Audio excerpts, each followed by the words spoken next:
busting all the myths on COVID-19 for us and talking us through what she went through. Um, Hi, Rita. Hi, How are you? I'm fine now. I'm completely normal and I've cured, so it's really good. How are you?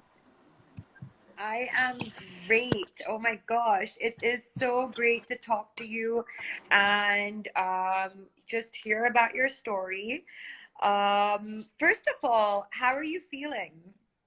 I'm absolutely fine. COVID and Corona was really difficult, but now that I'm home, it's much more relaxed. I'm in my own space, so it's more comfortable and much better now.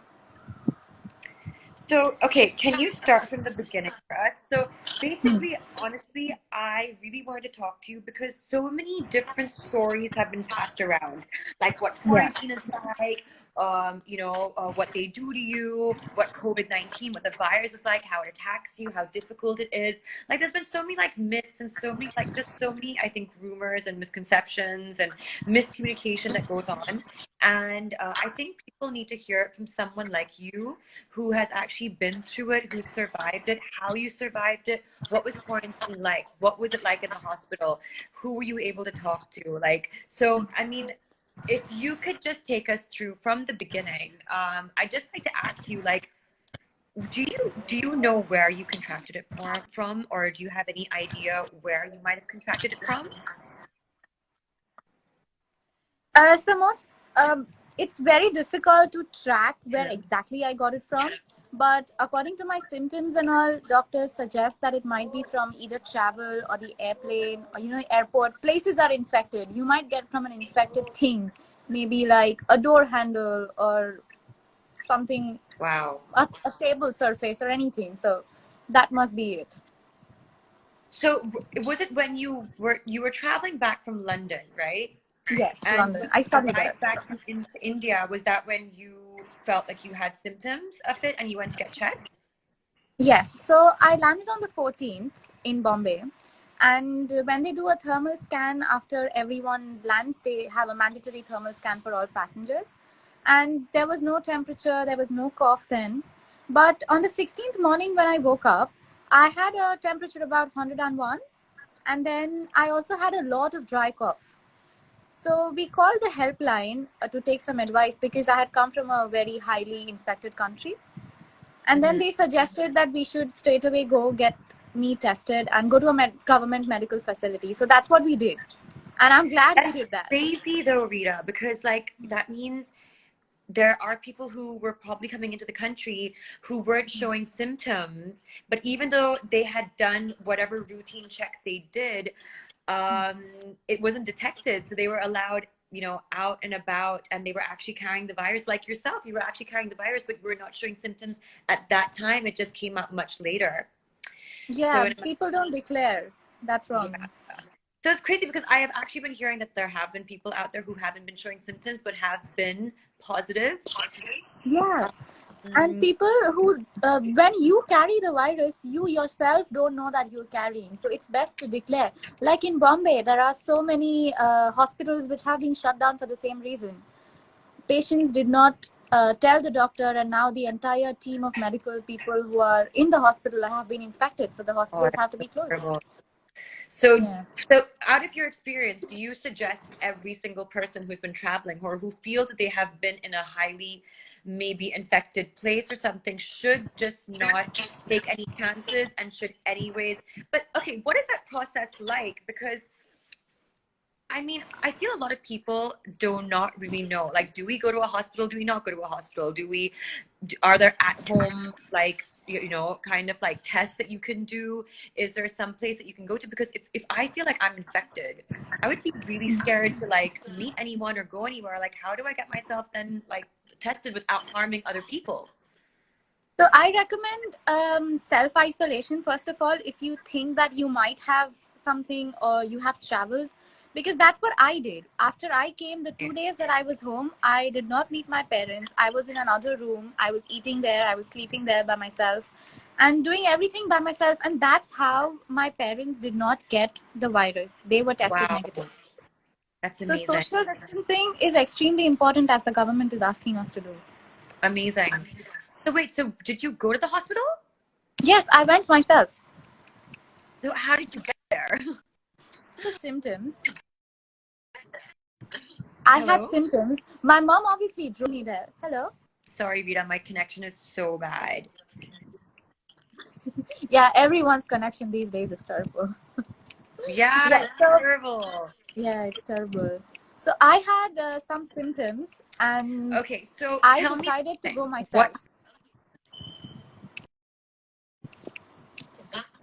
what was the treatment like when you were there? Treatment was mostly medicines. Hmm. So the hospital had all the facilities a hospital should have. So there was an Mhm. isolation ward with a bed, my own bathroom. Facility, There yeah. was AC in the room. There was a heater for hot water. There was also a small space for, Okay. like a balcony where I could go and walk. So it was everything that a hospital Wow. should have. Yeah. Okay. And okay, this is, I mean, what was it like to actually go through the virus? Like, was it actually painful? Is it something like, was there a lot of pain and hurt and like, I mean, was it difficult?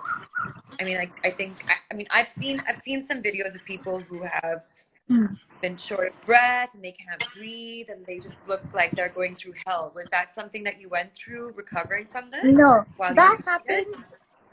That happens when your infection spreads. So mine was detected while it was in the throat. It did not have any time to go to my lungs or give me shortness of breath or anything. There was Okay. obviously some oxygen level changes in my body because of the virus.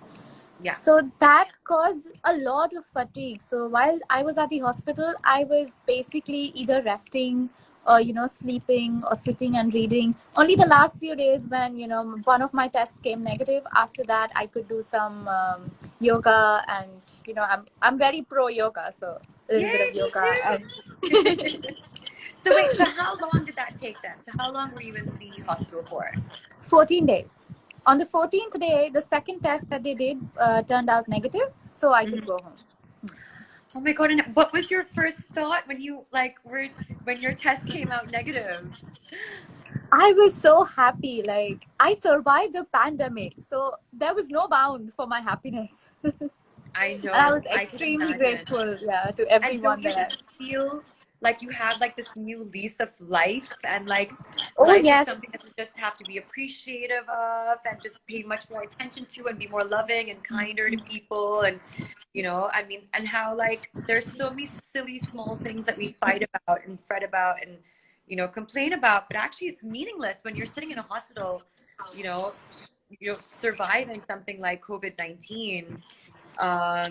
So it's everything just turns out to be so frivolous, right? So Yeah.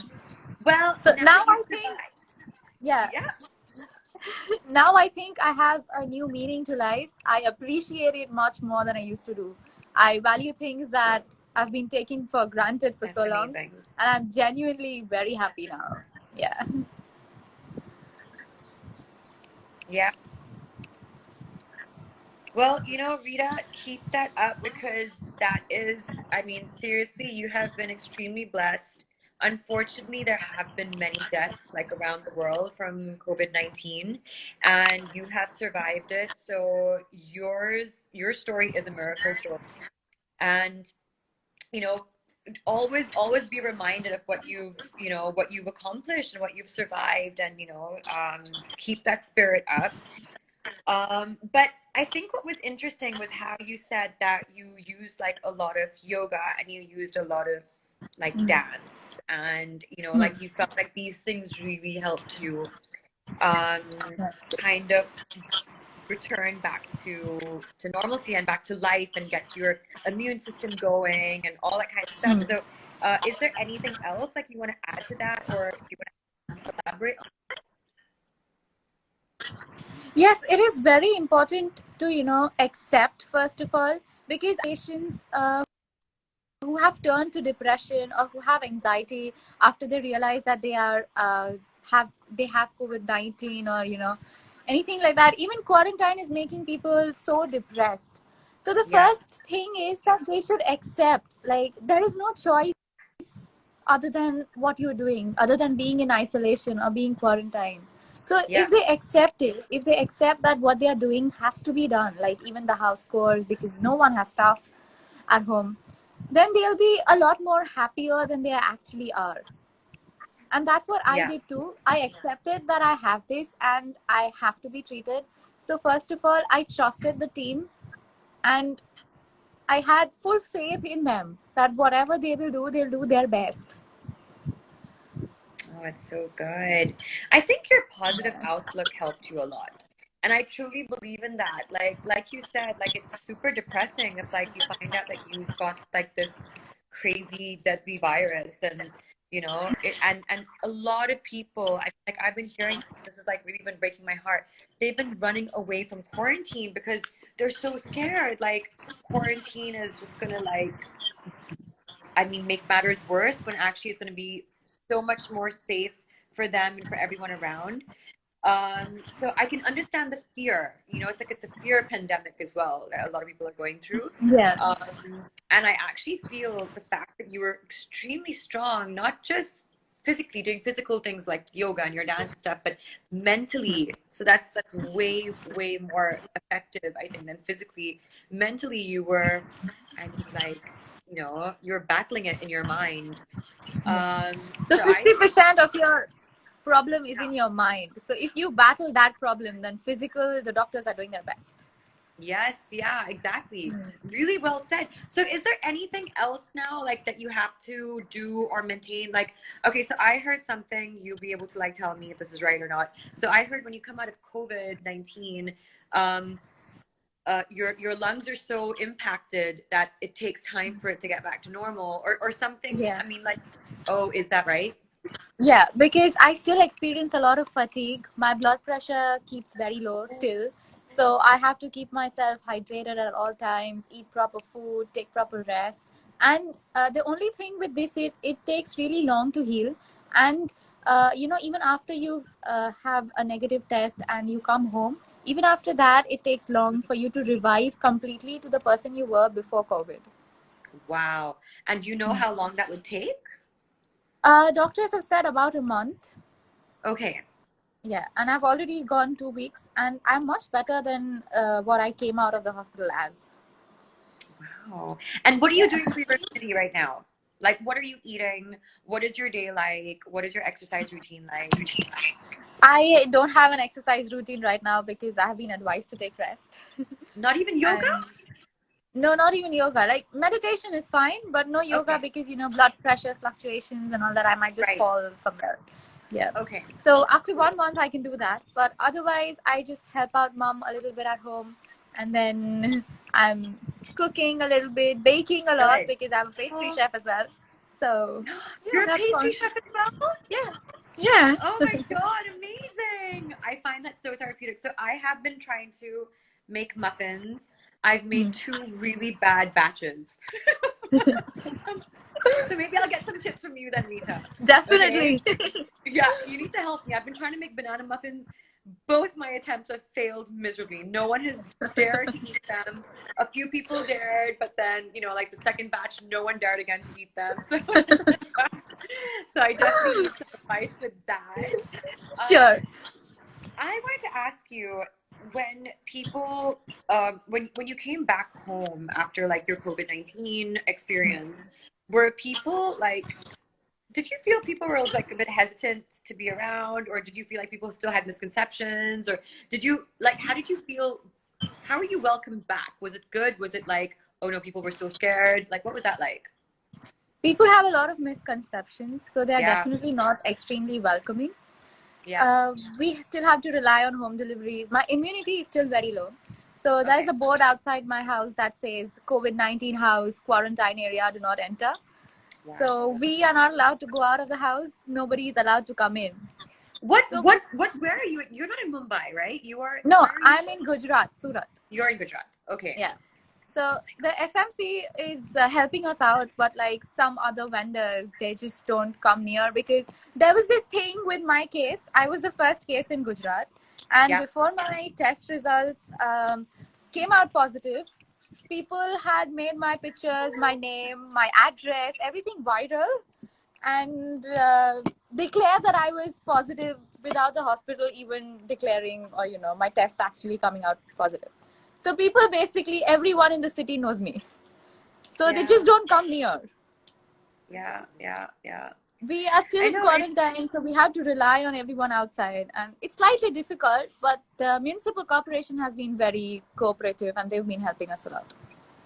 That's great. I love the fact that, officials have actually been there for people who are suffering and, who have contracted this. And I think like that's what a lot of people are scared of. Like they're scared that, it's the end of the world if you get it and that's it. And then, what's going to happen. But I don't think they realize that there are actually specialists out there. There are actually people who care. There are actually people who are risking their lives, actually being in hospitals, treating you, doing their best, with quarantine, with this, with that. Like, so I think people need to get out of their heads. If they feel like they're experiencing symptoms and stuff, they need to let people know just so that it doesn't spread anymore, and not run away Yeah. from it, not be afraid that, they won't get taken care of and stuff like that. So, but okay, I am gonna just ask a few more questions. I think, you should go back and relax because you really kind of have been through a lot. So I'm not going to take up much more of your time, Rita.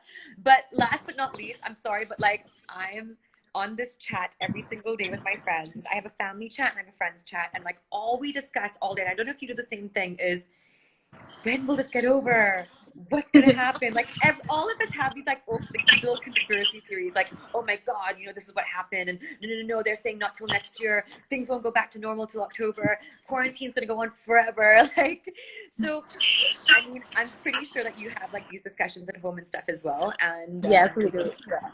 what do you think? Like, do you think that how long do you think our lockdown and quarantine is going to go on till? Like, do you think this is something that's going to be a lot longer? You've been through it, so do you think we have still a long way to go before we see the end of COVID-19?